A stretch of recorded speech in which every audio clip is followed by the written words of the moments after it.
Vatanım, ata yurdum, ediz mekan diyarım. Ençe yıllar toprağına zar vatanım. Yat yurtta gezsemem, kalbimde barım.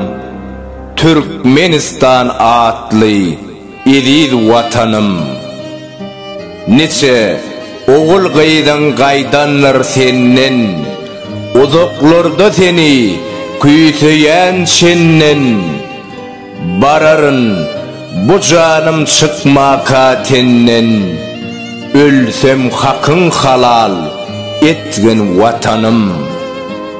Beyalaş gezyerin sennen uzakta, şonnu da bar fikirlerim sen hakta. Bu yerlerde yüpsüz galım dozokta, zar ollum sen didarına vatanım. Veys yazdı, toyçu okudu, senin gımmatın bilip. Nesip bolsa barsam sayağına gülüp. Türk ilini bilmeriz biz uzak galıp. Allah'ım senin daş koymasın vatanım. Sağ aman dolunun öy ocağında, vatanından ayrı düşen doğanlar. Sağ aman dolunun öy ocağında, diyarımın görküne zar olanlar. Sağ aman dolunun öy ocağında, dilek ettiyen ediz Allah'a sığınıp, gaydıp gelin iyiliğinize begenip. Başkalarınız bilen yaşan yılgırıp, sağ aman dolunun öy ocağında.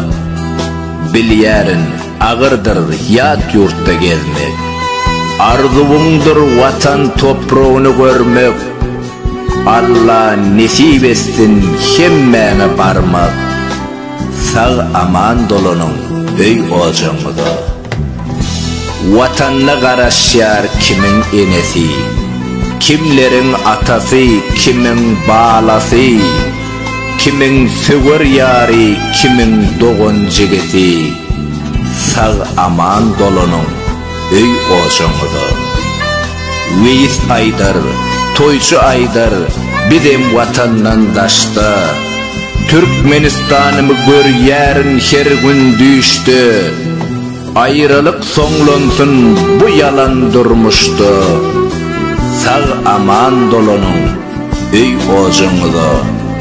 Mehriban vatandaşlar. Autori Veys Alparzi Toyçu Ekimov.